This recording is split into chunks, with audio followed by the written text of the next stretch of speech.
So no, I think this will be an interesting session, mainly just from the perspective of kind of not doing the same predictions and just being a little bit different. Yeah, and I hope whoever's on and listening will interact with us to ask some questions, maybe share something that they're thinking. Go for it. Yeah. Beard Josh versus clean shaven Josh. I never thought of that because honestly, I'm struggling to figure out how to refer to you guys because Squires sounds kind of like odd to me after 3 years, and like Yeah. I don't usually do last names for people, so I'm like, do I do JK and do I do JS? Well, that sounds kind of weird. Like, so maybe it's beard and like clean shaven. I don't know, Exactly. but it's 10 o'clock already. And well, 10 o'clock my time, 4 o'clock in France, and 8 o'clock in Colorado. So, got some three time zones going. Welcome everybody who's joining us. If you feel free in the comments to let us know where you're watching from and what you hope to hear today, or comments, questions, anything, go for it. We're going to be keeping an eye on that chat and make sure we interact with you. We want to make this something that you enjoy and get some value from, and we're going to look at some predictions that we have. I mean, there's probably a lot we could dig into, but we've narrowed it down to a few each of us that are going to talk about predictions for 2024 in terms of like learning development and where we see some things going related to technology, teams, etc. So I'm looking forward to this conversation. I'm going to moderate, but also give a bit of my thoughts on it as well. And I'll be making sure to watch the comments, as I said, to see if any questions pop up, etc., to prompt the other two to answer for you. So we've got Josh and Josh on the call today. I'll just do a quick introduction. I'm Jamie. I am in Kitchener-Waterloo near Toronto, Ontario, and I'm looking forward to this chat today. We're going to move on to the bearded Josh. Well, thanks for the introduction, Jamie and Josh. Glad that you guys were able to join on this session. So I think the overall idea is to kind of talk about where we see some of the L&D trends going. I like talking about tech. That's my background. I'm an educational technologist. Did a bunch of degrees in learning theory, learning sciences, as well as tech. But I think today I'm going to let Josh and Jamie kind of talk about some of the big idea stuff or big eye stuff. And I want to kind of dig down into kind of what I'm seeing across the tech landscape in general.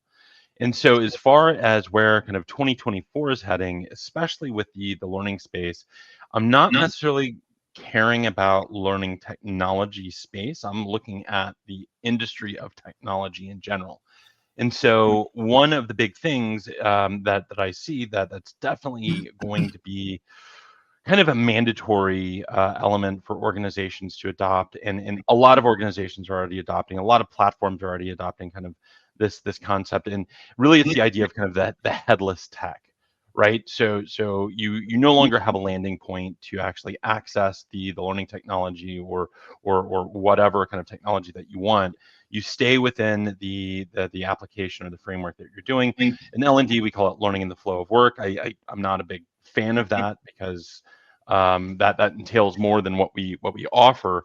I'm more around the idea of wherever you need to access it, you can access it, and so that requires millions of integrations, or cool Chrome widgets or. So I see that kind of as being a mandatory element in 2024, and something that a lot of organizations are doing and or scrambling to do. And so I see that kind of as a thing. The other big one that I see that's going to be very interesting, and we're seeing baby steps towards it, is around the concept of conversational AI interfaces, right? So ChatGPT, everybody's used to that. I'm sure you played with it, unless you've been living under a rock, and even then, you probably heard of it. But the GPT systems and the ability to communicate with them are kind of phase one. Phase two is organizations being able to leverage those to build think of it as a chat bot for a specific purpose or a specific task. So, hey, I need to build a course. So you can talk to the chatbot. And you see this in platforms already, and they're starting to come out where I want it to be blue and I want it to talk about this and I want to have these 4 people, and then boom, the element comes up. But I see that as kind of a required user interaction or human computer interaction coming forth in 2024, especially when we start seeing augmented reality devices starting to come online.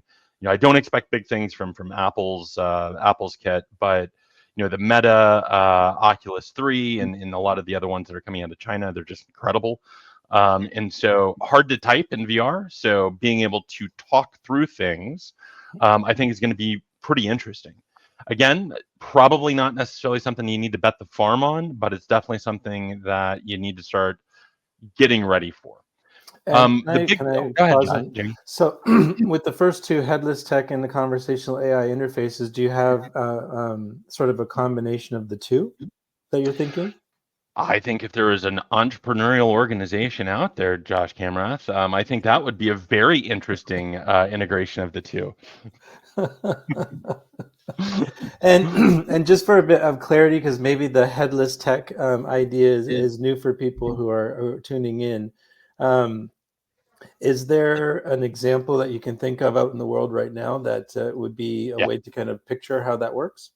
So the most common industry application right now is in MarTech, marketing technology, and so they've been fully headless for a number of years for most of the advanced systems, where you basically can embed your widget, for lack of a better word, kind of anywhere, right? So your tech wherever it needs to sit, in a frictionless way, and so it can interact with analytics and data points and elements of your existing tech.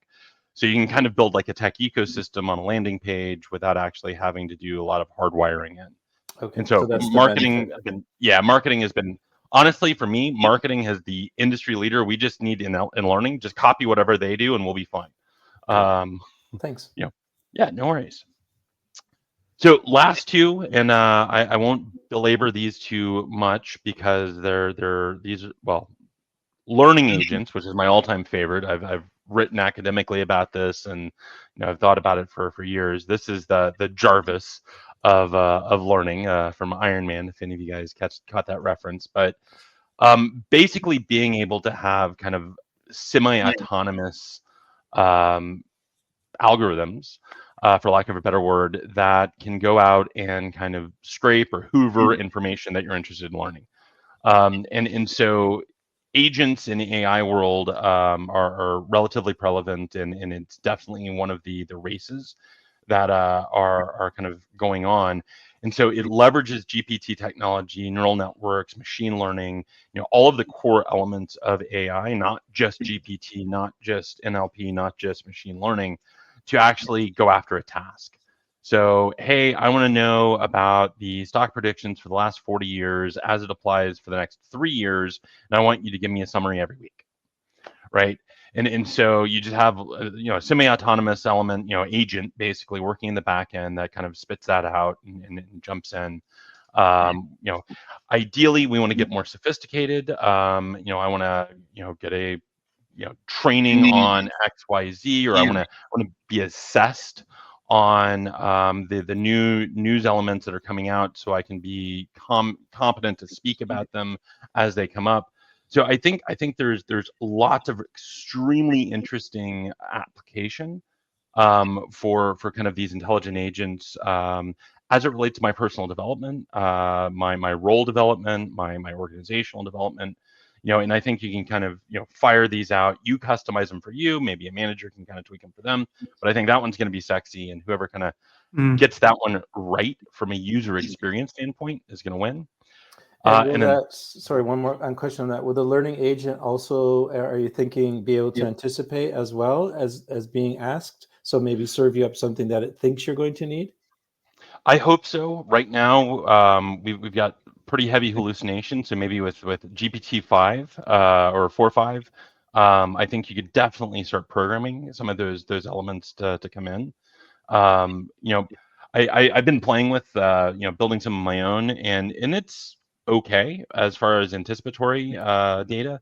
I definitely have been reading a lot on some of the next gen stuff that's coming out that should be better, but again, I think it's time to start playing with it and testing it and seeing kind of how we can kind of forward look for some of these tech elements. And just in case anyone on the call doesn't know what hallucination means in terms of AI, what does it mean? AIs are extremely helpful to the point that even if they don't know something, they still want to help, and so they'll help you with knowledge that they think that you need to get or you want to have, even if it's absolutely wrong.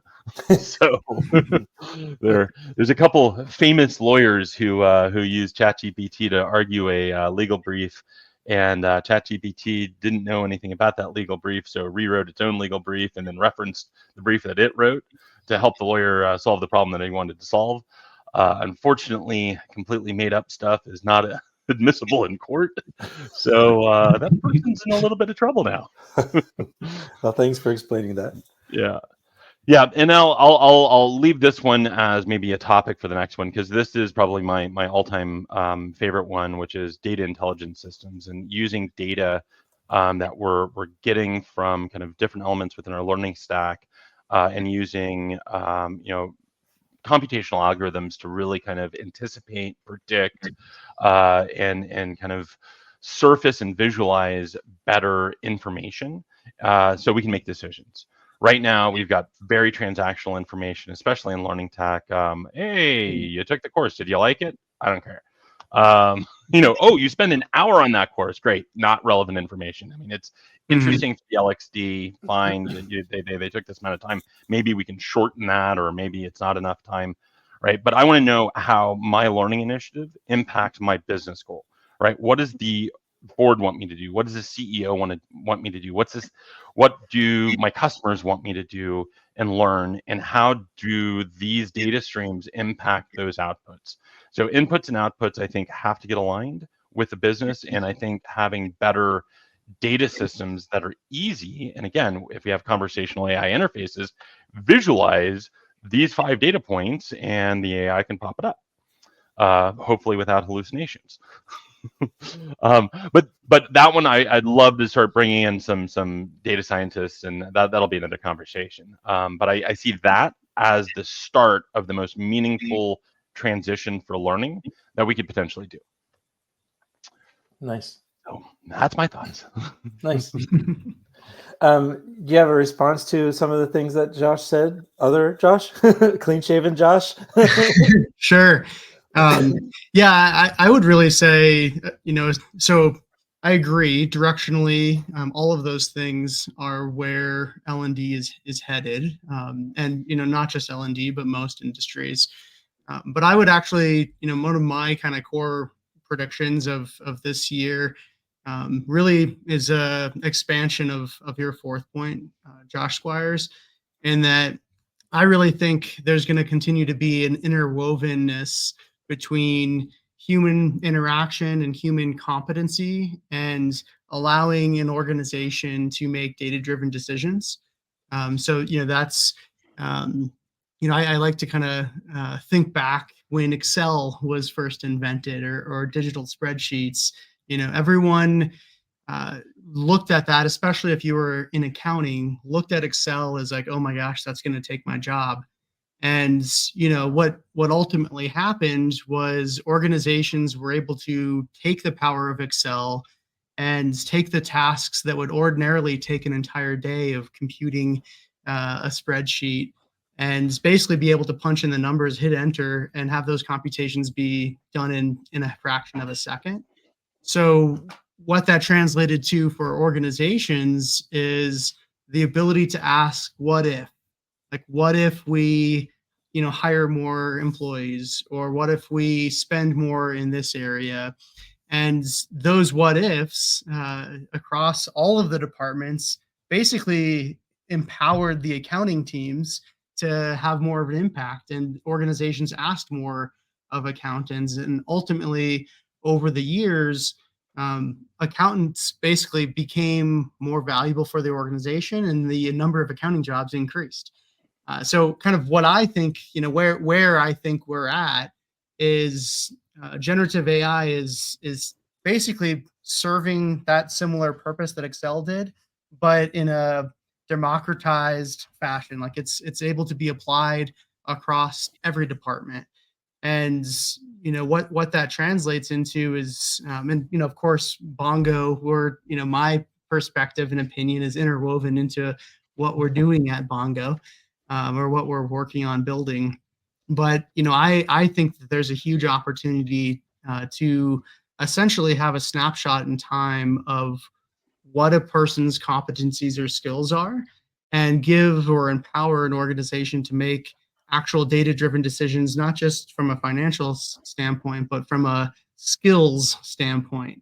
What skills do I need to emphasize? What skills is my organization really powerful or capable on? And with that data, they can make more, I think, strategic decisions, and help forge ahead directionally, or figure out their path.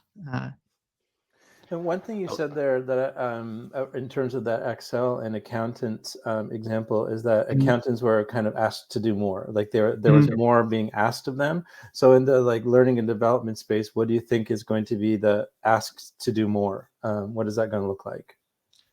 Yeah, so there was another stat I saw on LinkedIn a week or so ago, saying it's pretty much the average job. Like AI can basically replace or disrupt 30 hours in a working week, which on the front side, it's like, whoa, like that's most of my week, right? It's most folks' week. But the reality is societal expectation isn't going to be, okay, people need to only work 10 or 20 hours now.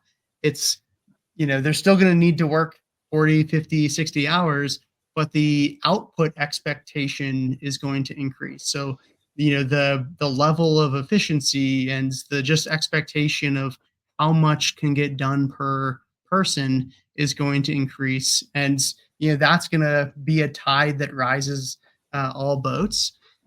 So I really think that the basically organizations that embrace AI and different aspects of AI are going to become more efficient organizations, and those that don't, I'm sure there's still organizations that are running off of paper and pencil.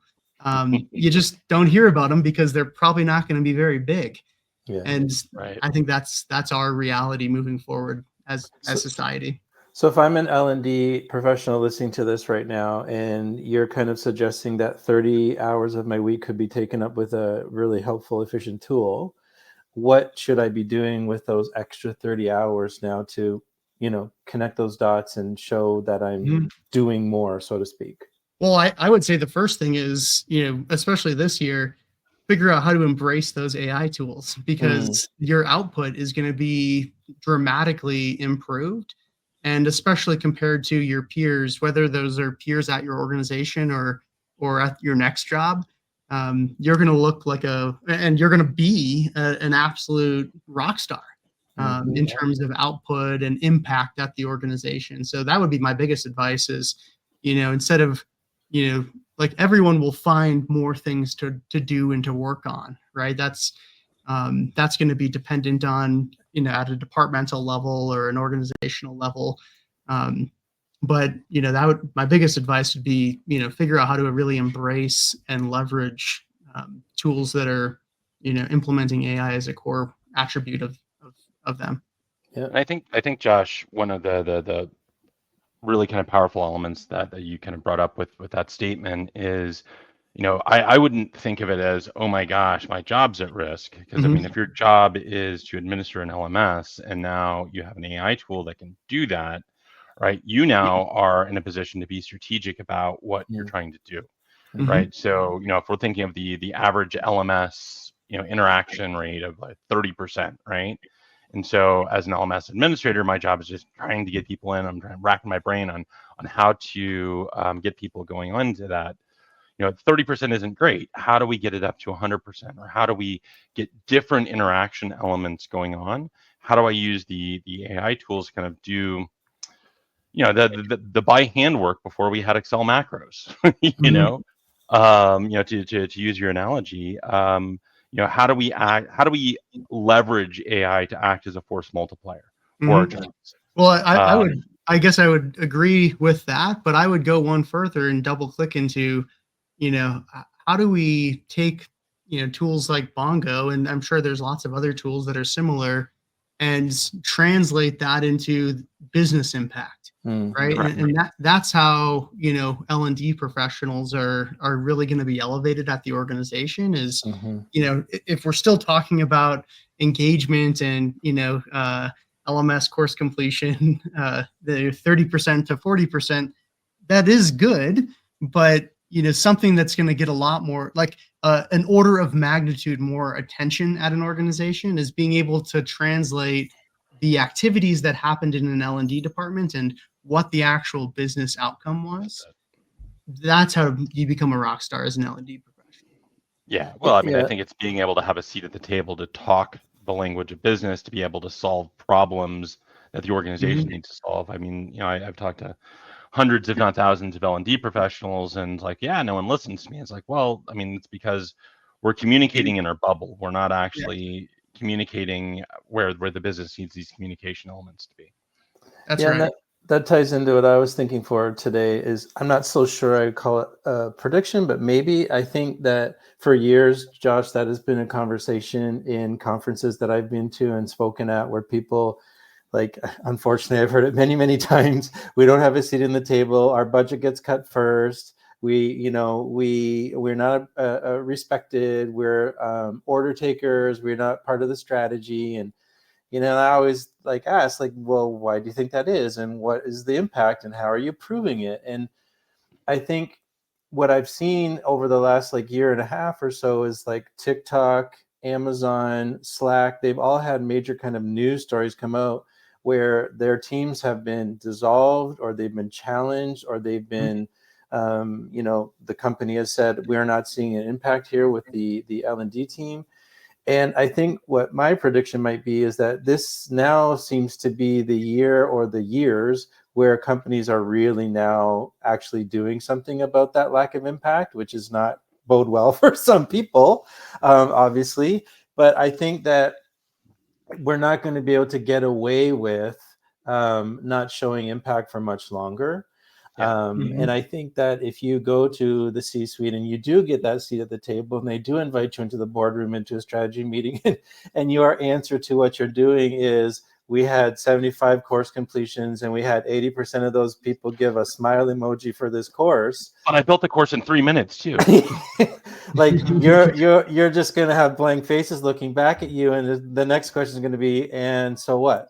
And so that's the thing that I'm seeing now is now we have to do the so what. We have to say that, well, people were able to show that they were able to do the thing that they were being paid to do. We helped them do it faster. We increased sales. We brought in more revenue. We decreased accidents, whatever it happens to be. Like, where's the number? Where's the thing that people are actually going to care about in terms of impact? And then the second piece to that, which ties back to what you guys have been saying, is now I think it's time where people are searching for those tools to help them do that, which is why I believe that all over LinkedIn last year was L&D people talking about ChatGPT, because people were like, oh, maybe this is the thing that's going to help me get a little bit further ahead so that I can, get rid of some of the stuff that doesn't necessarily show impact. And someone told me on Sunday that Seth Godin has said busy is not a strategy. Unfortunately, for a long time, and L&D, we have been busy. We've been busy building courses. We've been busy doing workshops. We've been busy tracking completions. We've been busy administrating the LMS, but that's not a strategy, and it doesn't show impact.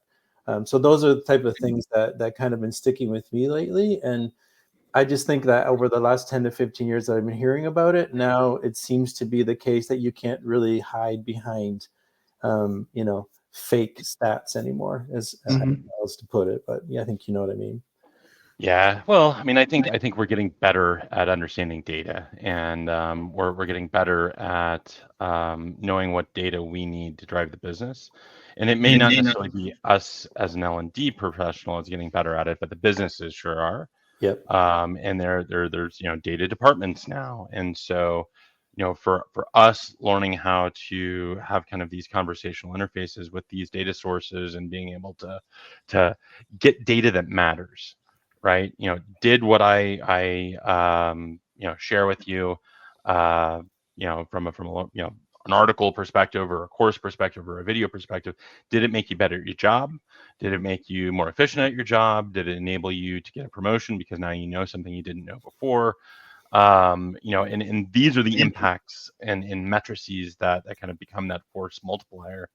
And ultimately, I think, these are the tools, and, the Bongo plug is that, using tools like Bongo, I mean, you become that force multiplying agent where I can know if you know something real quick. There's no hiding it. Mhm. So to maybe wrap up, because we're getting close to time, is I'm curious, clean shaven Josh, Sure. based on everything that we've talked about so far this morning, if you could choose one Bongo feature that would help people show this impact and be the force multiplier or connect to whatever we talk about, what would be that one feature you'd like to highlight? I would say unquestionably the smart scoring feature that basically replaces or does the job of the human evaluator, and fully effectively it's evaluating or grading that person both on the delivery of their or, how they're articulating their knowledge, but also on their contextual basis, like are they getting the concepts correct. And really from this conversation, it's that is the culmination of what AI is capable of, is giving a different perspective or a different lens on data, right? It's not just financial data, or it's more tangible data that traditionally would be observational assessment, like the manager looking over the shoulder. We can, with smart scoring, we can now do that at scale, and it gives organizations a higher fidelity of, like, are my employees skilled, or what skills do they need to work on, or do we need to emphasize? And that's actionable data. Right. Yeah, in the actionable part too, I was thinking if I'm a manager with, like, let's say 15 people that need to, let's say sales, they need to be good at objection handling. It sounds like you're helping me figure out who to focus on versus thinking I need to really coach 15 people. Maybe I only need to coach 3 and I can save my time. Exactly. Is that true? We're doing exactly that, and all 15 we're also helping improve automatically Nice. with Right. AI. So Nice. not only are we putting a spotlight on the folks that need white glove treatment, we're also across the board helping all of those employees be better at what they're being evaluated on. Yeah, that's nice. And I think when you're saying like the evaluator or the person kind of looking over your shoulder, I would imagine as well, like, and then at least this has been my experience in the past, that if I know I'm being evaluated by, let's say, manager or somebody, I don't know if they're having a bad day. Like, Yeah. I don't know if they fought with their spouse on the way to work. And sometimes that has always made me a little nervous. It's like I might be saying the right thing, but that person that is evaluating me might not be in the right headspace, right? And so I imagine that what you're talking about kind of removes that problem from the scenario, and you get basically a kind of a straight data point, a straight evaluation without all that kind of human garbage in the way. I don't know what other word to use, but does that make sense? It certainly makes sense, and yeah, there's a lot of engineering's gone into making the product or the AI component equitable, Nice. and which is exactly what you're describing, right? So everyone gets a fair shot.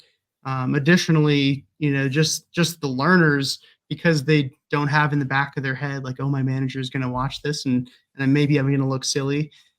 They actually end up practicing what they're being evaluated a lot more, about 3.5 times more. And if you double click into why is that, it's because within Bongo, that skill assessment or skill validation is being done in a judgmental free zone. Oh, nice. Right? The learners don't feel, or they're not nervous on having the manager overlook them on, or the call center person be on the phone with them listening in. Yeah. Which could be a manager that they had conflict with the week before too, right? Which also doesn't Exactly. bode well for the evaluation. Exactly. It's much more fair yeah, exactly. evaluation. Well, this is great. We're almost at half an hour, which I think is a good amount of time to kind of dig into this stuff. Thank you, guys. We had some comments here saying they appreciate the conversation, and this will be recorded and we can share it. So that's great as well. But thanks for spending the time this morning digging into this stuff. Thanks, Jamie, for facilitating, and Josh for joining in, and see you next time. Awesome. Yeah. Thanks, guys. See ya. Enjoy your day.